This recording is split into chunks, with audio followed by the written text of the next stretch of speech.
How do I make it move? What's that? The button? Oh, the big green one. Okay. There. Got it. So thank you all for inviting me to speak today. Because I work for the U.S. government, I have to start with some boilerplate language. The opinions and the thoughts that I'm sharing are mine, and they do not represent those of the National Science Foundation or the U.S. government. So that out of the way, what I'm going to do today is share my observations on accountability and transparency efforts in the United States, and my thoughts on the possibilities of harmonization in our world. So I have this, oh, it moves. I didn't see that before.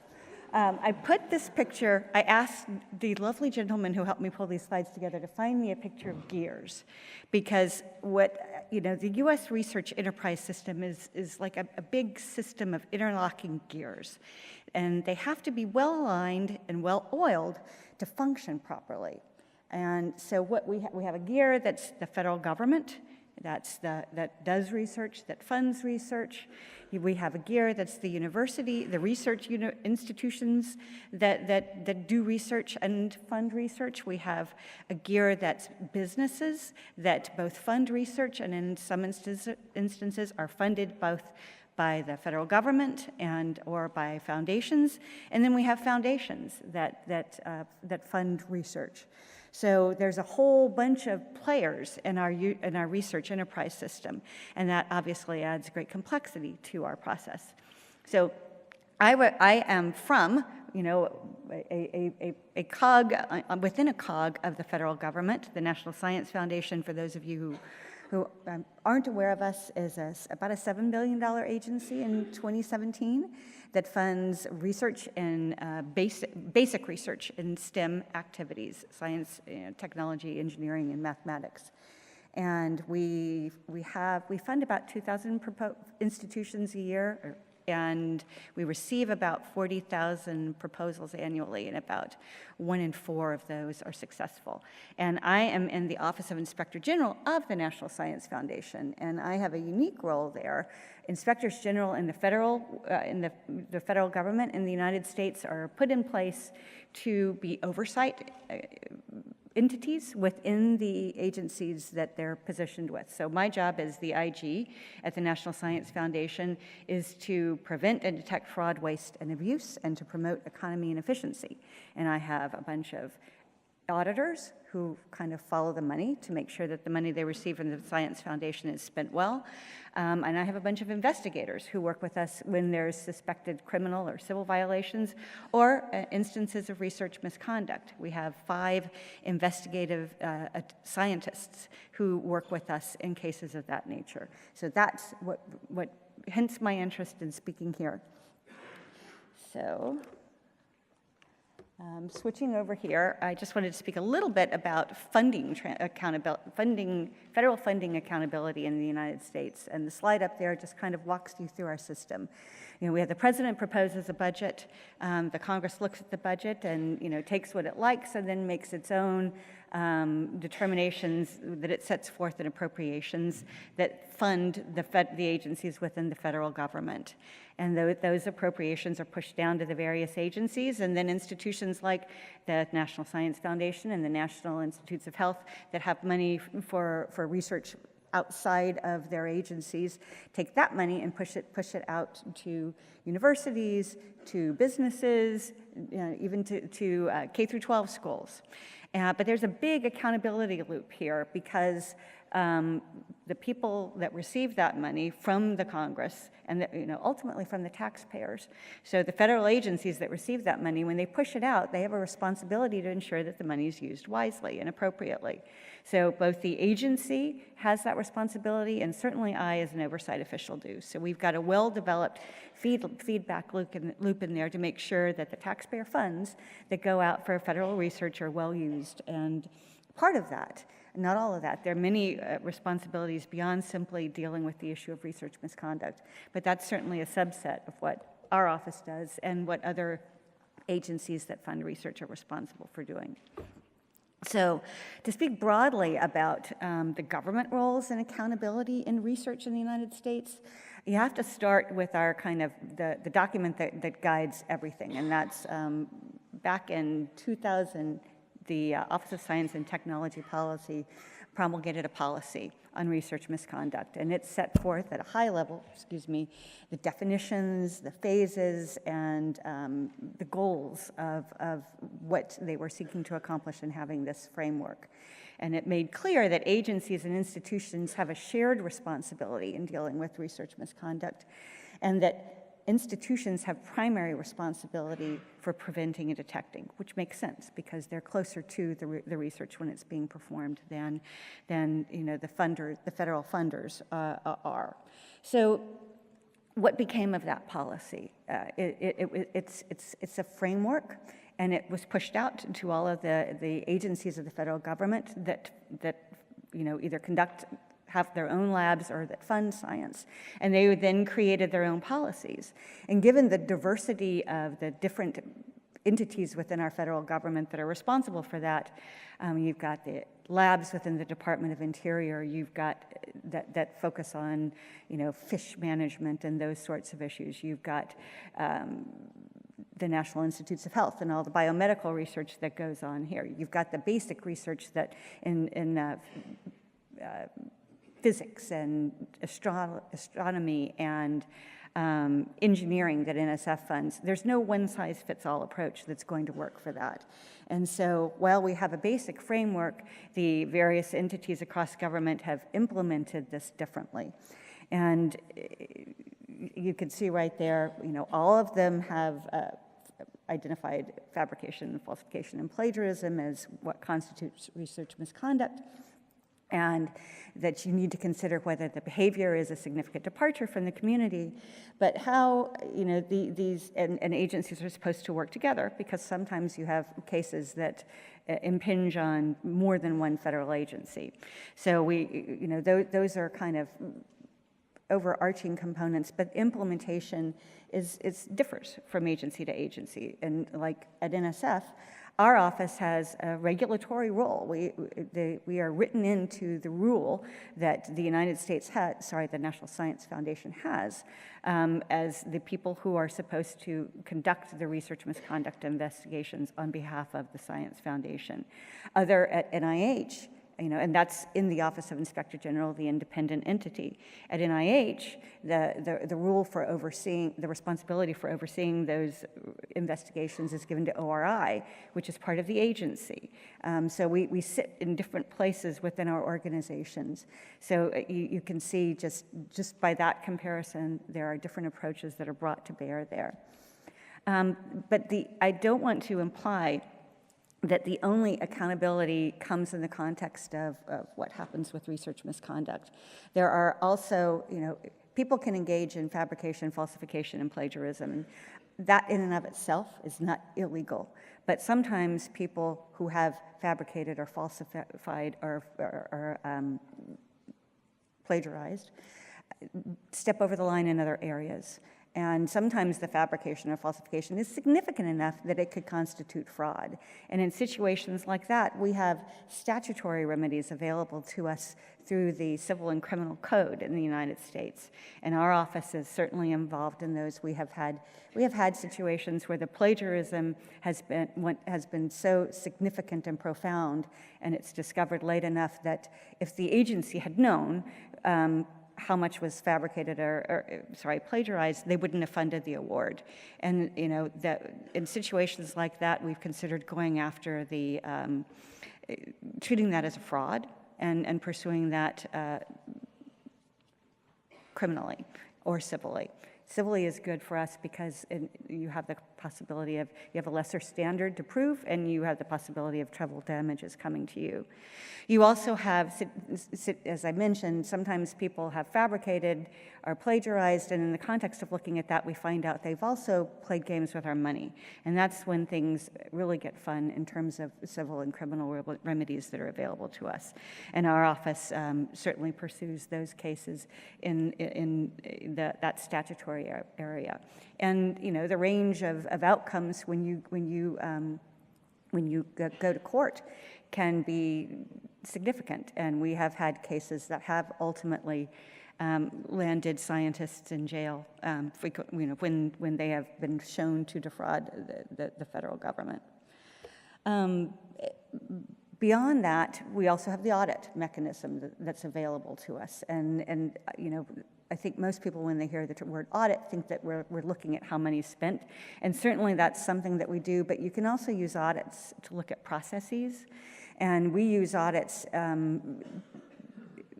to look at processes. And in fact, my colleague, Dr. Aaron Menke, presented a session earlier this morning, a pending review that we have that looked at how institutions across the United States have implemented NSF's RCR requirement. And so we try to take, so they're looking at, we use all the resources and the tools that are available to us to try and ensure accountability, and we're not unique in that, so.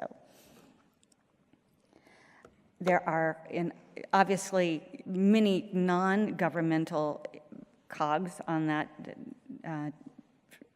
picture that I showed you, and I've tried to capture some of them right here. Obviously, first and foremost are the research institutions that are funded by the federal government or by foundations or by businesses. They obviously have a significant role to play in managing research, in promoting research integrity. They have, if they receive money from federal sponsors, they've got a specific responsibility with respect to research misconduct. But obviously, beyond that, there are many other areas, and not the least of which is creating the tone from the top in the environment that's going to ensure that the next generation of scientists that they're educating really understands and is committed to the responsible conduct of research. So they play a key role in the accountability of science and research integrity in our system. After that, I would look to professional societies and journals.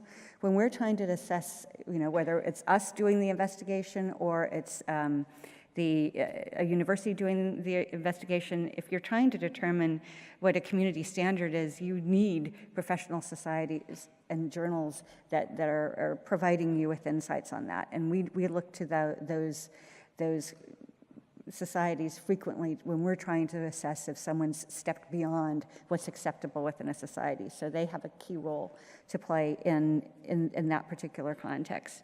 Private funders obviously, have an interest in promoting research integrity. For the most part, they're out, unless they're recipients of federal funds, they're kind of outside of the research misconduct, environment that I described that comes from having accepted federal funding. But they don't want to give their money to people who aren't understanding what research integrity is. And when they run into situations where research misconduct occurs, they have fewer options, I think, sometimes than we do. Mainly they can try to recover the money from the researcher, they can bar the researcher from future funding, or they can attempt to go to a state or local prosecutor and see if they can make a common law case, a theft case or something of that nature. So those are options available to them. Finally, private monitoring sites are playing an increasing role in this context of establishing accountability. I think you've all heard from Mr. Aransky from Retraction Watch and the folks from PubPeer here. And I think it's hard to underestimate the contribution that they're making to bringing issues to light that might otherwise not come to the attention of university folks or people at funding institutions like my office. So, I think if I'd been giving this talk 10 years ago, they wouldn't have been on here. But they are now, and it kind of makes you wonder 5 years from now what will be on here that we aren't considering. And the last thing that I would note is you've heard several times in the context of this course references to the National Academy's report on fostering integrity in research that's just come out, and it's 292 pages of wonderful. I have not finished it, but what I've seen so far is really thought-provoking and a great thought piece for our community at this time. And one of the things you note, it makes a series of recommendations, but to a wide group of people. It makes them to researchers, it makes them to research institutions, to research sponsors, to funding agencies, to journals and publications. And I think that I've covered, and publishers. So you see the complexity of our environment reflected in the recommendations that they're making. And I thought I'd take just a moment to highlight a couple of their recommendations because they're so relevant to what we're doing, and maybe that'll whet your appetite enough that when you have a moment you can get access to the report and read it. And among other things, they've recommended that research institutions go beyond compliance and establish the highest standards for the conduct of research. They've recommended that journal and book publishers have ensure publications that the publications have adequate information to replicate results. They're recommending that funding agencies allocate funds for long-term data storage, and that they develop, that researchers, research sponsors, and research institutions develop more effective research integrity training programs. So that's just a few of the recommendations that they've made. I commend the report to you, and in the interest of full disclosure, I will note that my office gave a small amount of funding to the national academies that they used in moving forward with this. So that bias aside, I do think it's worth your time and energy, and commend it to you. Okay, let's see, sorry. So, research integrity and transparency. I think how we get to that, transparency is something that as an Inspector General, it's our lifeblood. We are committed and we're strong believers in the cleansing power of sunlight in our world, and for quite some time, we are required by law. And even go beyond the strict requirements of the law to push our work out so people can see what we're seeing and utilize that, not just to see what the punishment is, but to take the information and the scenarios, especially our research misconduct cases, and use them for training purpose, use them for preventive purposes, so that hopefully people can learn from the situations that we've encountered. So beyond that, obviously, if there's a civil or criminal prosecution, that's a matter of public record, and all of the information related to that is going to be available to people, in addition to any media coverage arising out of that. I note, when it comes to research misconduct, I told you what our office does, but we, as an IG, have mandated reporting requirements that don't apply to people in other, like to NIH, say, because NIH is not an Inspector General. It's not governed by our reporting requirements. So they don't have the same, legal obligation to post things the way that we do. But they do, they provide transparency in their own way, and sometimes they are limited. It's not just ORI. It's the rest of the federal funding agencies in the United States government are limited by law in the United States, our Privacy Act. So I mentioned we share our information in two ways. We share it through our semi-annual reports to Congress. Twice a year, we report on what we've done in the previous 6 months. So you'll always see in there descriptions of research misconduct cases that have risen to a point of referral to the agency or final action by the agency. So you can read those and get a sense of our cases. We also post all of the closeout memos when an investigation is complete. Our closeout memorandum summarized the allegation and the fact pattern, and then the ultimate action that was taken by the agency. And that's out there so that people can learn. So that's what we do. ORI, as you know, will publish cases in the Federal Register and in their newsletters. And other federal agencies do things differently. when you get out of the federal government and into to universities, what they do depends on whether they're public and governed by state law and potentially subject to open records requests, or whether they're private. And then what they do is more a matter of university policy. And for private sector, again, that'll be governed more by their own policy. And this slide wouldn't be complete without a shout out to PubPeer and Retraction Watch in the role that they play in transparency and accountability in the US.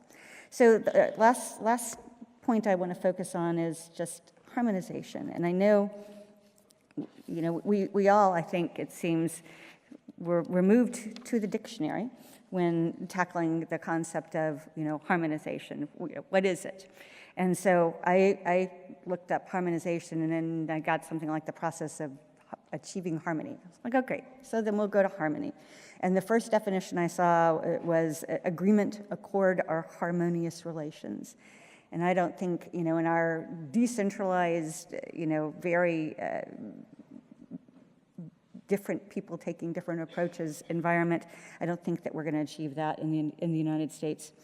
A consistent or orderly or pleasing arrangement of parts or congruity, that doesn't seem to fit us. But the last definition I came across was any simultaneous combination of notes or music. And I think that, all right, the simultaneous combination of notes, that might be a harmony that we could achieve. But the question is, what's our music going to sound like? Is it going to be cacophonous? Is it going to be a symphony? Is it going to be a simple melody? And I think that I'm cautiously optimistic that, we are in a situation where we're moving towards something where our music isn't going to be something that makes you run screaming into the night. So, and I'll tell you why I think that. I do think that the key in achieving harmony and music that's not just disjointed is open communication and collaboration. And I think that we are seeing more and more of that, and that is going to move us away from cacophony and towards something pleasing.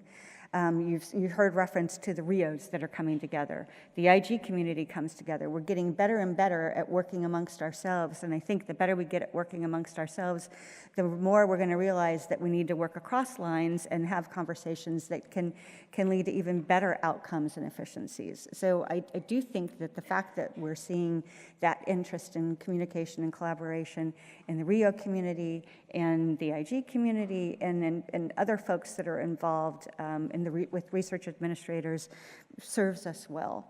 I think also that you look at why communication and collaboration is important, and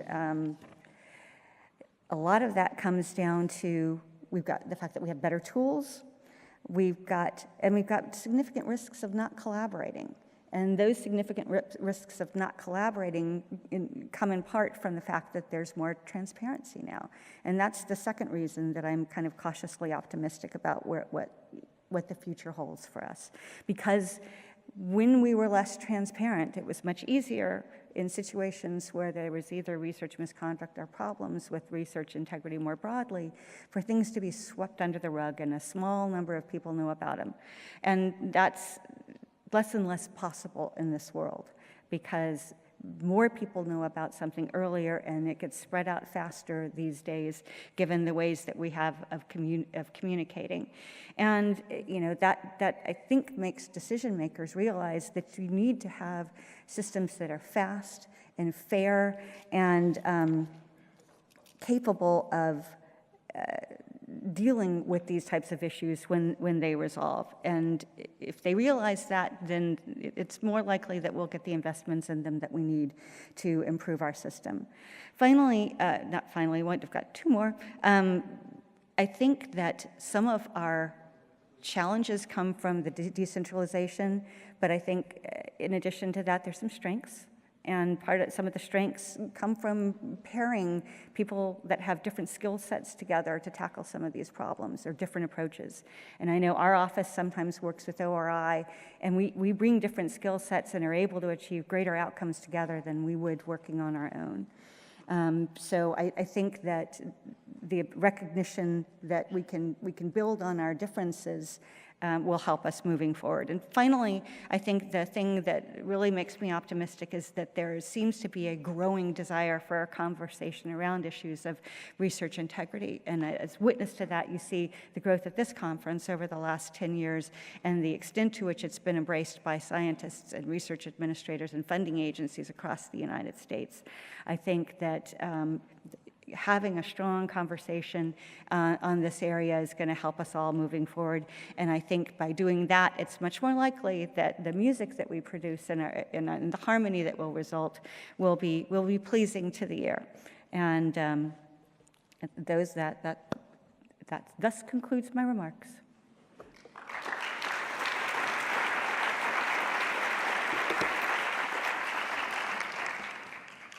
We have a couple of minutes for questions. Yeah. Yeah, hi. Robert Bachwitz, Emeritus Research, U.S.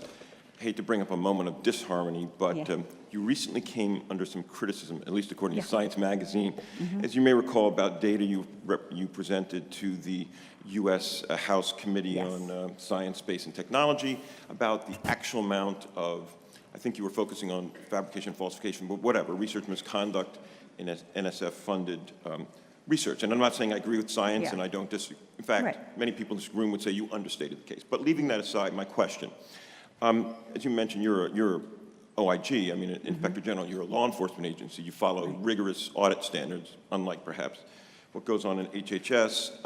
Why not fully apply the federal audit standards to actually require retention of documentation of all allegations and thereby be able to audit them and their handling throughout the stream so that you could actually provide more complete and detailed information in the future to the Congress and to the American taxpayers? Are you talking about why not require it for us, or why not require it for other people? Sorry. Well, why not require? I mean, for what NSF can do. In other words, the funded work that you have domain over. Well, not that I wouldn't want to see it all across the government, but ideally. Well, what we've done, we've had challenges with respect to the work that we do, because we've had a couple of different databases that we've used for our investigative records, and we switched midstream. But since we had that conversation with the Congress and with science, we've gone through, we've cleaned our data, we've made sure that it's reported as consistently as it can be. And from now on, every 6 months, we're going to report that information out in our semi-annual reports to Congress. So the March semi-annual has that updated table that reflects all of the, and it's not the extent, and that's one area to clarify. I can't speak to all of the extent of fabrication, falsification, or plagiarism in all NSF-funded research. I can only speak to what comes to me, because obviously there's there's probably, problems that occur that don't come to our attention. We know there is. So the statistics that I have simply reflect what comes to us. So it's a subset of the total universe, but it's the best information that's out there about what people are seeing. So we are pushing that information out. We're noting the limitations in it, and we hope that will be a useful data source for folks moving forward. Okay, so just let me take a question in the back. Thank you so much. I have a question about your international arena. As a funding agency, we have two independent, NIH and NSF in the United States. Do you also have communication or collaboration with other funding agency in other countries? We have over the years, and I know the foundation does. I mean, I've got to separate, I'm the Inspector General and the oversight person. That said, we have had conversations for some years. My office sponsored accountability workshops with some of the science funding agencies in Europe. We had to kind of cut back on that when money got a little bit tighter for us. But I know the foundation has a fairly robust outreach process as well. Thank you. Other questions? Well, thank you very much for your presentation.